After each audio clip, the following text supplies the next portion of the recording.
So, what happens when the politicians who are supposed to be guarding the gates of the Democratic Party wake up and realize the gates have been, well, blown completely off their hinges? I mean, they panic. That's what happened. Right. Total panic.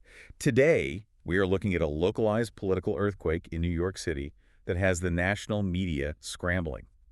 Incumbents are terrified, and two completely distinct factions of the exact same party are preparing for a total scorched earth war. Yeah, it's really a masterclass in how different power centers try to manipulate reality to their advantage. Exactly. We're unpacking a series of primary elections where the established rules of political gravity completely reverse themselves overnight. I mean, things that were supposed to sink a candidate made them float, you know? Yeah. The unassailable incumbents were just routed.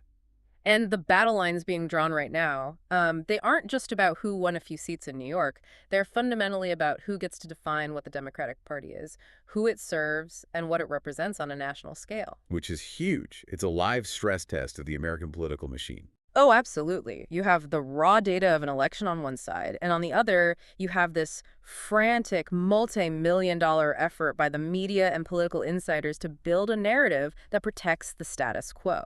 So to understand this battle for reality, we pulled together a massive stack of sources for this deep dive, and it perfectly illustrates this collision.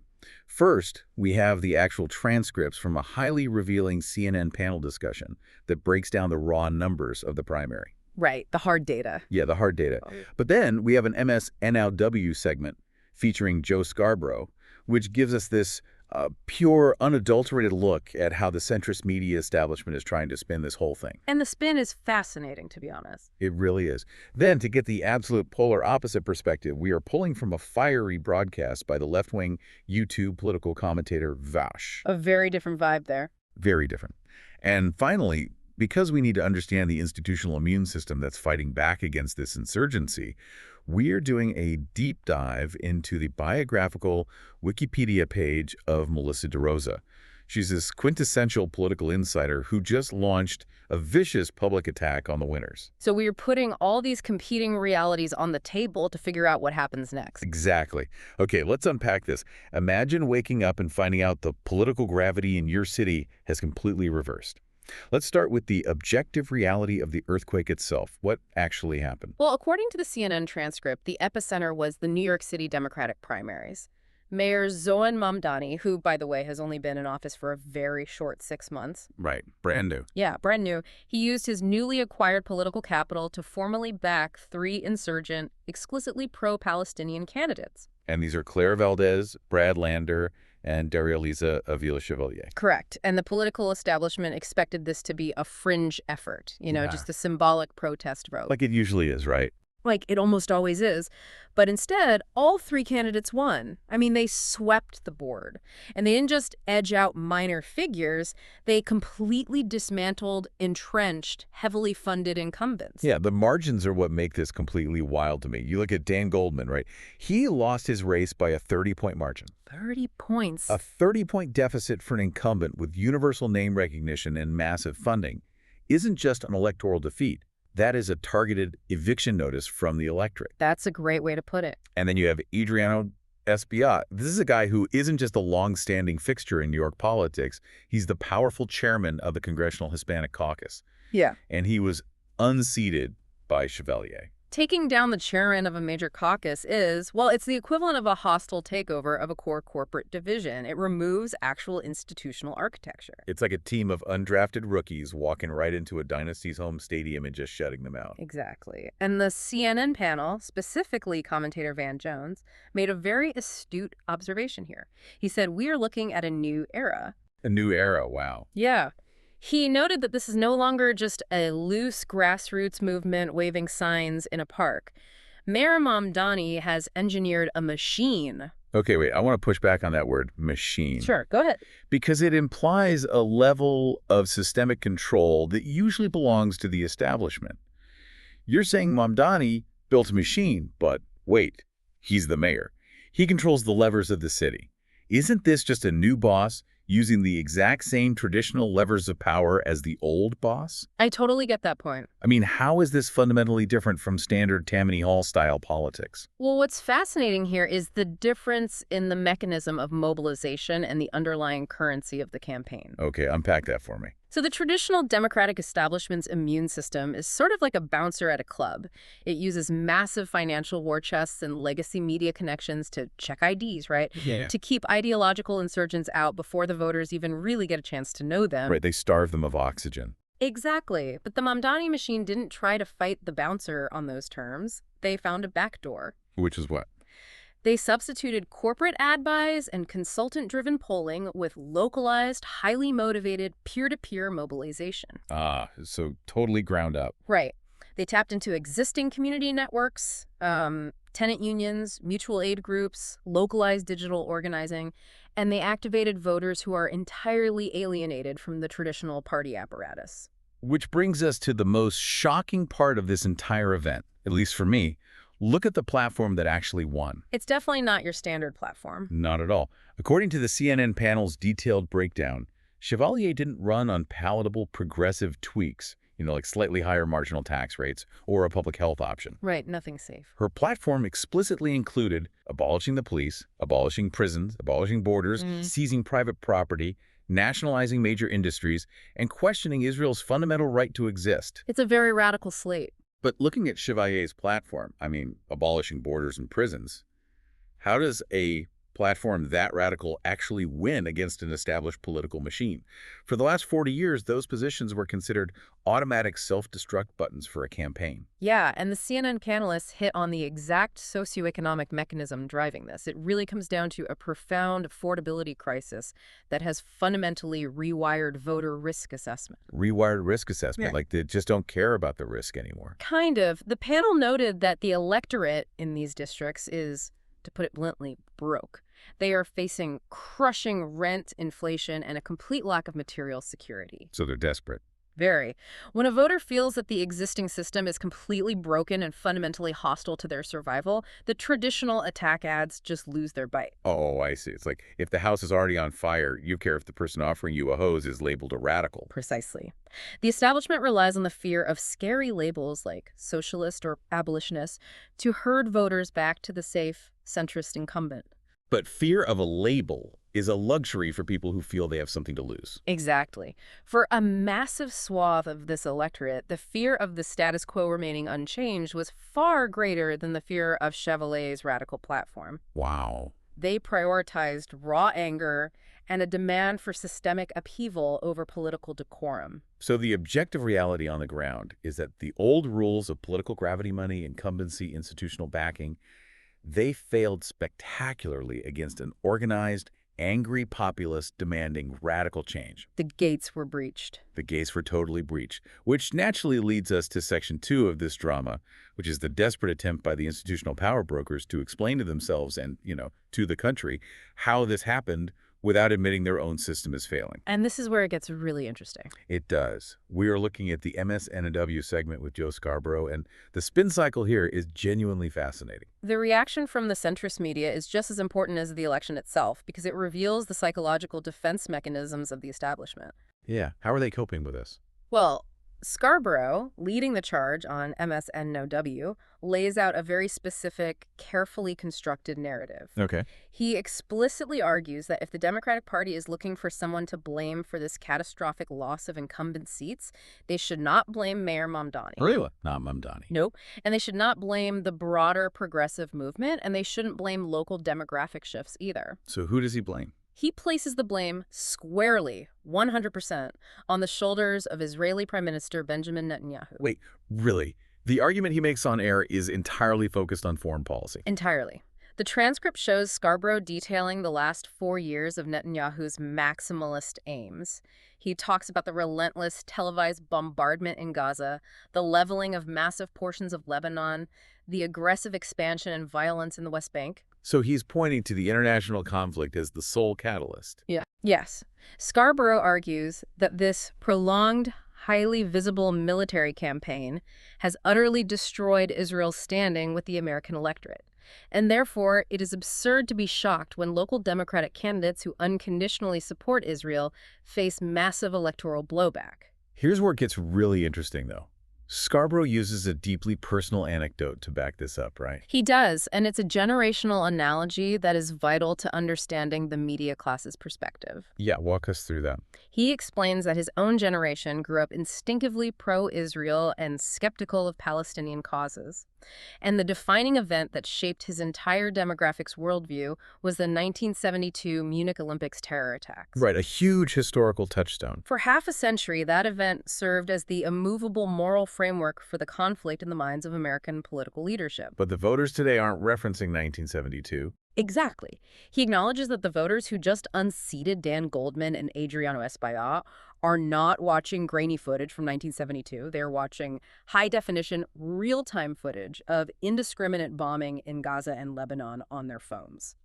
So the visual inputs have shifted entirely, creating this massive generational rift in moral alignment. That's his argument, yeah. Okay, the generational media shift makes total logical sense. I get that. But zooming out and looking at Scarborough's actual strategic framing here, I am deeply skeptical. Oh, why is that? Let me throw an analogy at you. Imagine the CEO of a massive tech company comes out after a disastrous quarterly earnings report where they lost, 30% of their user base. Okay, pretty bad. Really bad. And the CEO stands at the podium and says, look, this is entirely the fault of international supply chain disruptions in Taiwan. We couldn't get the microchips. That's why we lost to our competitor. Blaming an outside factor. Right. Meanwhile, the objective reality is that their app crashes every 5 minutes, the interface is terrible, and the customers actively hate the product. Is Scarborough just playing the role of that CEO? Is he just finding a convenient foreign scapegoat to protect the domestic Democratic brand? That analogy cuts straight to the core of what is happening rhetorically on MSNOW. You have to look at the utility of this narrative for the Democratic establishment. Right. What does it buy them? It buys them a pressure release valve. By isolating all of the blame on Benjamin Netanyahu, Scarborough accomplishes a masterful piece of political gymnastics. How so? He is able to look at the progressive voters who just staged an electoral coup and say, I see you. Your anger is completely justified. Your moral outrage is valid. He validates their emotion. Yes, but crucially, he redirects the target of that emotion. By blaming a foreign leader, he absolves the Democratic Party's core domestic policy architecture. Yeah, he is telling the insurgent base, your fight isn't with institutional capitalism, it isn't with corporate lobbying, and it isn't with the Democratic leadership.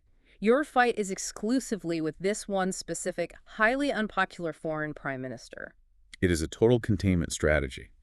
If the establishment can convince the insurgency that the only real problem was Netanyahu's PR failure, then the party doesn't have to fundamentally change its own domestic power structure. Exactly. It's a survival tactic. Acknowledge the symptom, misdiagnose the disease, and hope the patient stops trying to burn the hospital down. Well, based on our third source, the patient is fully aware of what the hospital is doing. Which brings us to Section 3. Because if Joe Scarborough thought he was extending an olive branch to the insurgent left, the left took that branch, snapped it in half, and set it on fire. They really did. We are bringing in the transcript from Vaush, a highly prominent left-wing YouTube political commentator. And he did a direct reaction video to Scarborough's segment. The contrast here is incredibly sharp.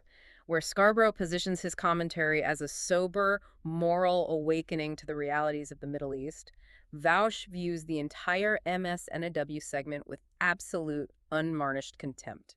He didn't bite for a second. Not at all. He calls Scarborough's pivot a shameless act of desperation. Vaush doesn't believe that the media establishment has had a change of heart. So what does he think is happening? He sees a media apparatus that looked at the New York primary results, realized the progressive base has acquired actual mechanisms of power, and is now frantically trying to read the wind and adjust their rhetoric so they don't lose their audience. And Vaush actually deconstructs Scarborough's underlying logic, which is where his critique gets really devastating. Yeah, his core argument is very pointed. He points out that the real problem, the reason voters are turning out in droves to destroy these incumbents, isn't just because Netanyahu is doing terrible things. It is because the Democratic Party is constantly, reflexively capitulating to him. Right. It's about the party's actions, not just the foreign leader's actions. Exactly. Vaush highlights the hidden assumption in Scarborough's entire monologue. By blaming Netanyahu for the Democrats losing seats, Scarborough is implicitly arguing that the Democratic Party is naturally obligated to defend Israel, and the establishment is just annoyed that Netanyahu is making that defense politically costly. It's a brilliant rhetorical dissection. Vaush is exposing the fact that the establishment's baseline setting is still unconditional support for the institutional status quo. Scarborough isn't abandoning the policy, he's complaining about the optics. Exactly. And the insurgent left, represented by Vaush, is rejecting that premise entirely. They are not asking for better optics or a more polite foreign leader. They want a total overhaul. Yes. They are demanding a fundamental admission that the Democratic Party's default settings over the last several decades have been morally and strategically bankrupt. If we connect this to the bigger picture, Vaush drags this right back to the local domestic reality. He refuses to let Scarborough make this entirely about international relations. He does. He brings up a very specific, localized anecdote about Dan Goldman, the incumbent who lost by 30 points. This blew my mind. The transcript shows Vaush pointing out that prior to the election, Goldman was actually banned from a local New York City coffee shop by the staff and owners over his political stances, specifically regarding Israel. And banning a sitting U.S. congressman from a neighborhood coffee shop is not a standard political action. No, not at all. It represents a total breakdown of the social contract between an elected official and their immediate constituents. It signifies a visceral, localized disgust. Exactly. It proves that the voters don't just disagree with Goldman on a white paper policy level, they fundamentally dislike him and what he represents on a community level. It's an authenticity deficit. They view him as a corporate manager installed by donors, rather than a representative of the neighborhood. Which leads to a wildly counterintuitive statement Vaush makes in his broadcast. I mean, he goes on this rant and explicitly says that in this particular context, he actually has more respect for Republicans than he does for the Democratic establishment. Let that sink in. A far-left socialist commentator is publicly stating he respects the right wing more than the center-left. Why? I mean, how does he justify that? Well, in his words, the Democratic establishment exhibits a willful, malicious contempt for the working class. But they coat it in slick PR and morning show crocodile tears. So it's about the deception. Right. The Republicans, meanwhile, are at least completely straightforward about their ideological opposition. This highlights a fascinating contradiction in the sources. Vaush is articulating a deep systemic frustration with what the populist fringes often call the uniparty. Yes, that feeling that both sides serve the same masters. Right. He perceives the establishment wings of both the Democratic and Republican parties as serving the exact same corporate, defense, and lobbying interests. The primary difference, in his view, is that the Democrats add insult to injury by gaslighting the base, pretending to be allies of the marginalized while executing the exact same institutional agenda.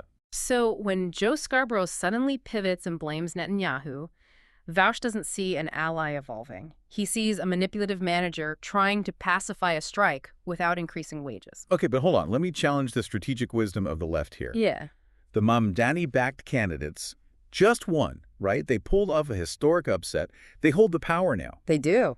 Yet Vaush is spending his time absolutely enraged at Joe Scarborough, a guy who is essentially getting on national television and conceding the central argument that the current Israeli policy is toxic. Right. So the left-wing insurgents just won a massive victory, yet they are incredibly angry at the media for conceding the point. Why aren't they just taking the win, say thank you for agreeing with us, and move on to the general election? Because taking the win on Scarborough's terms means accepting Scarborough's framing of reality. What do you mean? If we look at the theory of the party, this is an existential war for the foundational DNA of the democratic institution.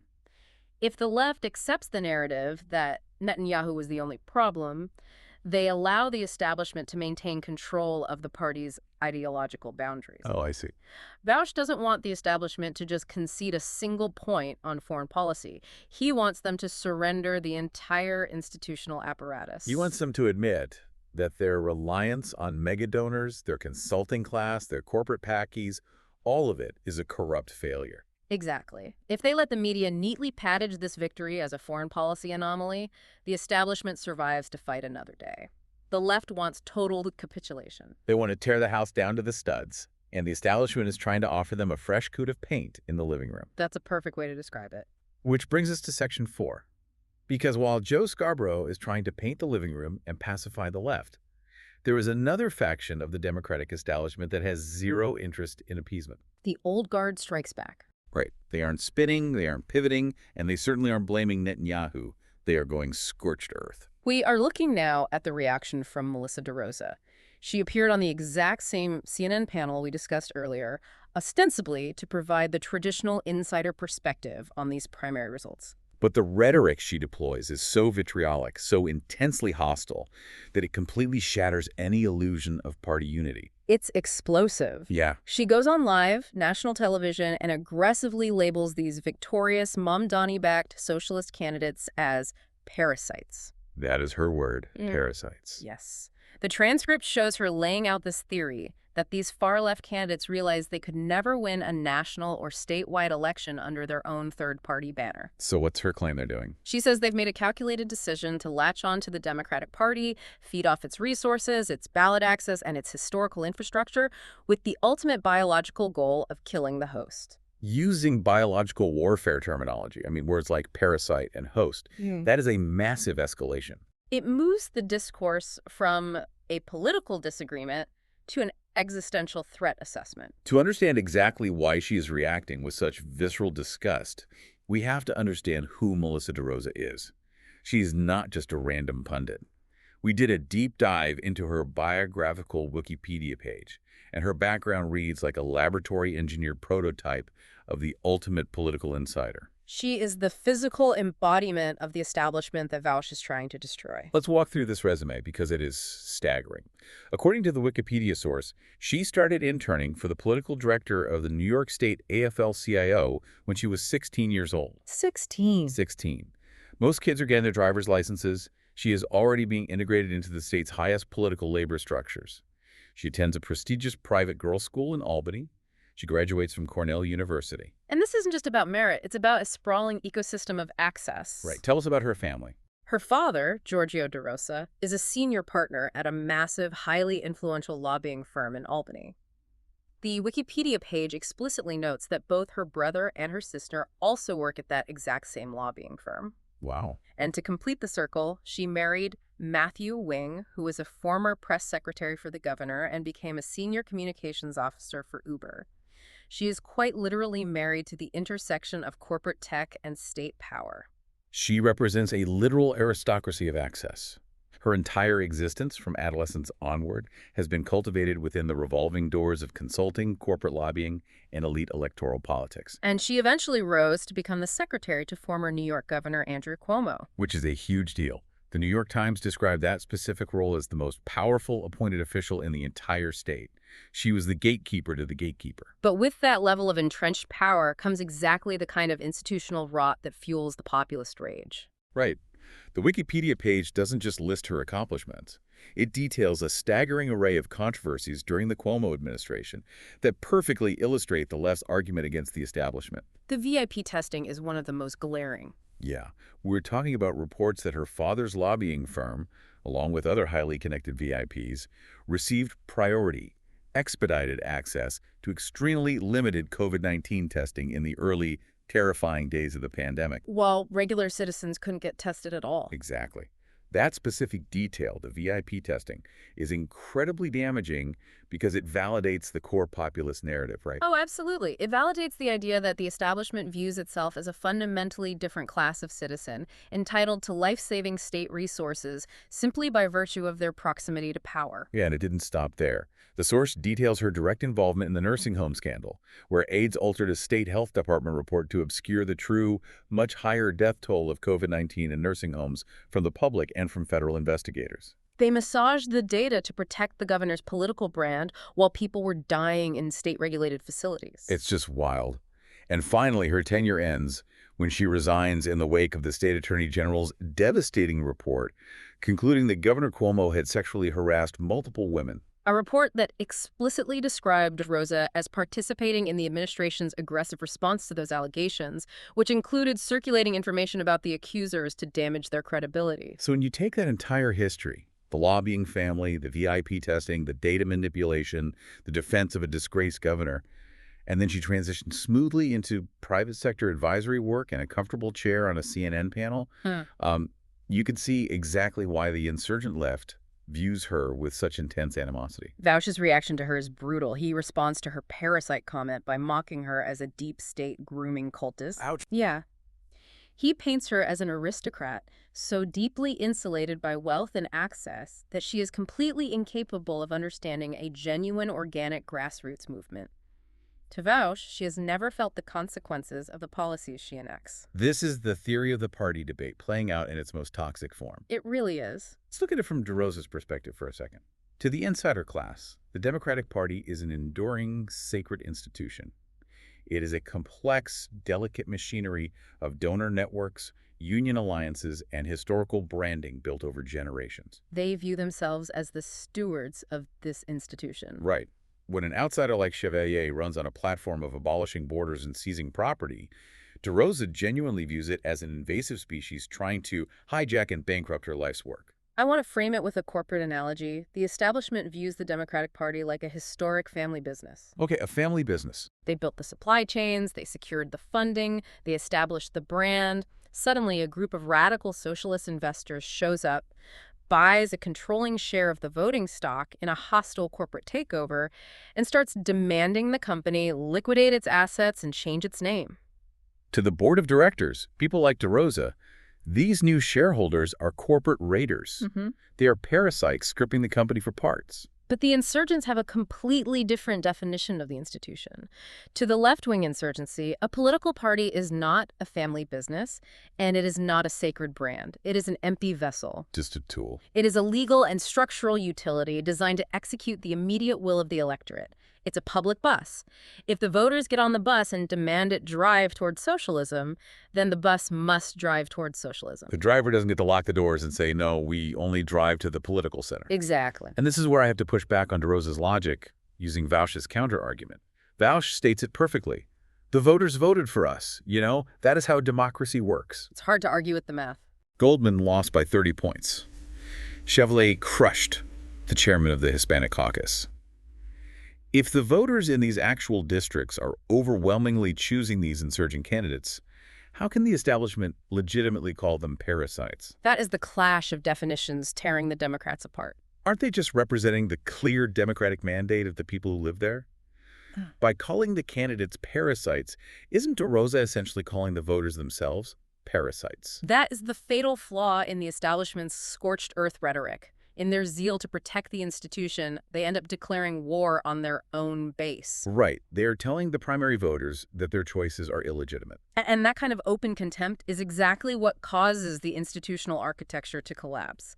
You cannot sustain a political party when the management actively despises the customers. Which catapults us out of New York City and directly into Section 5, the national implications. Yeah. Because this earthquake is not staying confined to the 5 boroughs. No, the shockwaves are already hitting the national map. On the CNN panel, the debate immediately shifted to whether Mamdani's success is an inspiring blueprint for the future or a terrifying boogeyman that will destroy the Democratic Party nationally. The sheer terror among the national establishment commentators is palpable.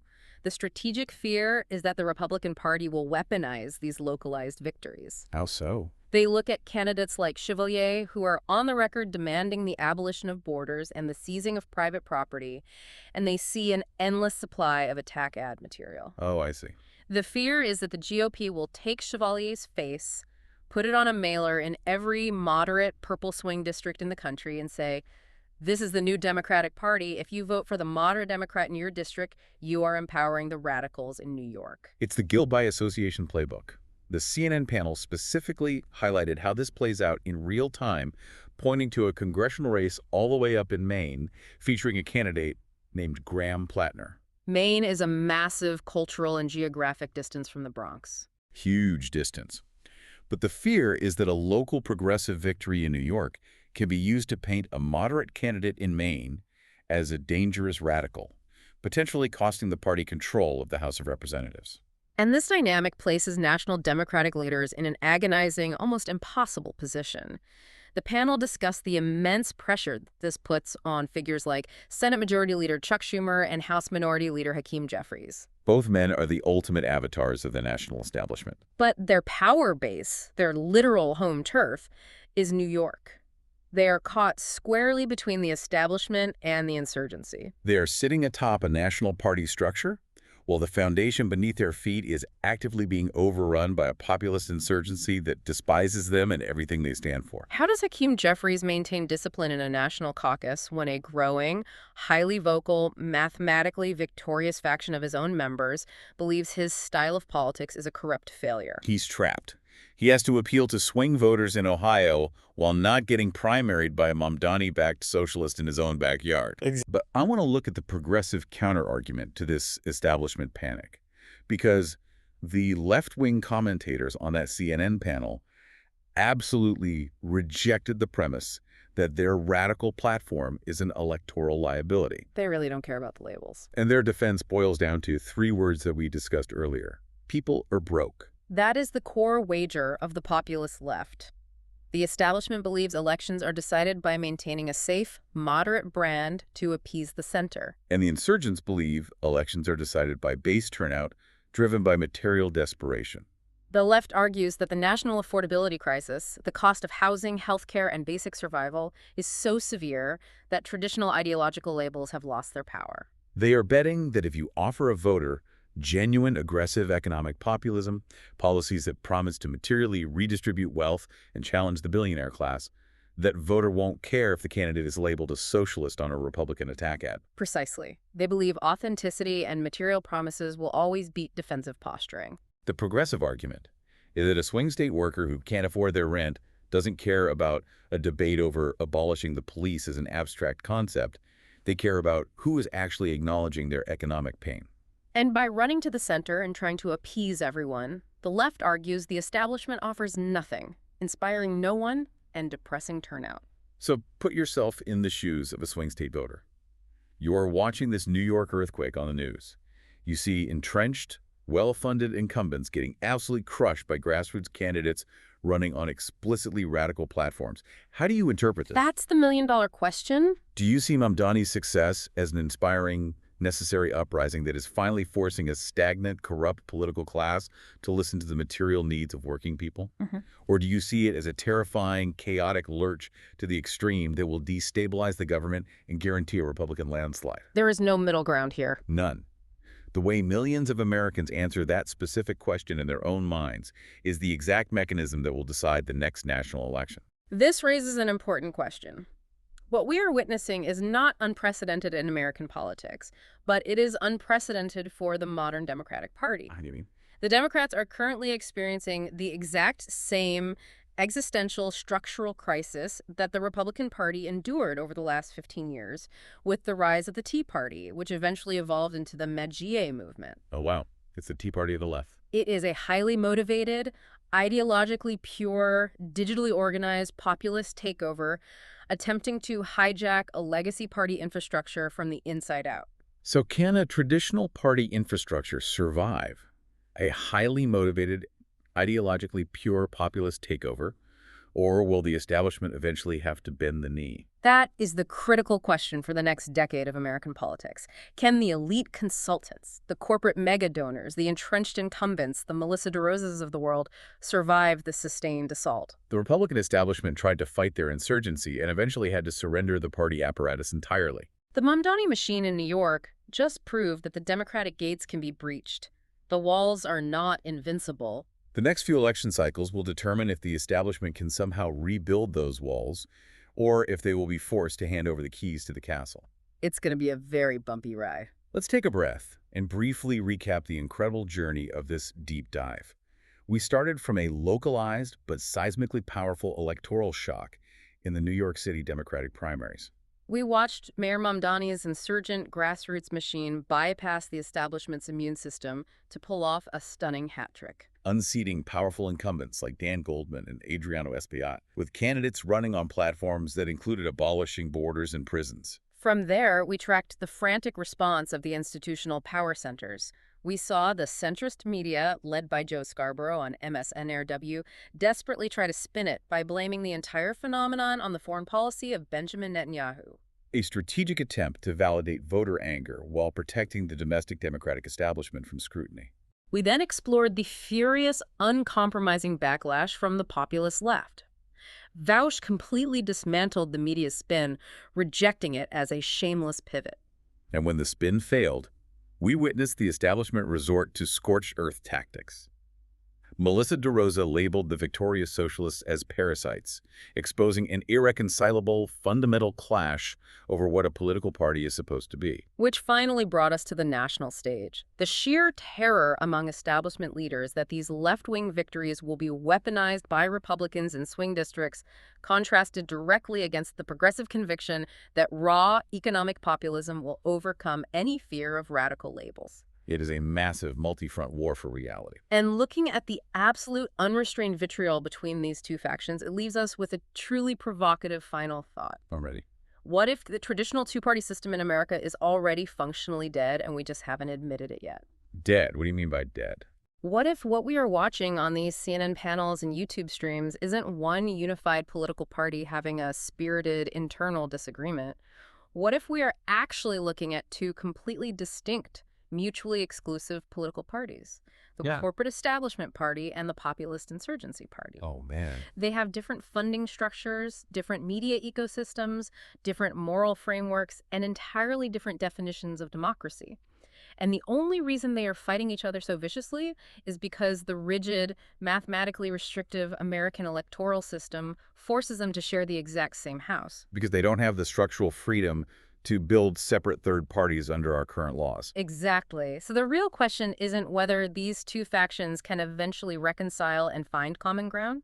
The question is how long before these forced roommates realize they absolutely cannot live together under the same roof anymore, and someone decides to just burn the house down. That is a haunting thought to leave on. If the political gravity can reverse itself completely overnight in New York City, it is likely only a matter of time before the entire house starts floating away. Thank you so much to everyone for joining us on this deep dive. Keep questioning the narratives you're handed. Look closely at the mechanisms of power beneath the media spin and figure out who is really trying to control the reality you live in. Stay curious, stay informed, and we'll see you on the next deep dive.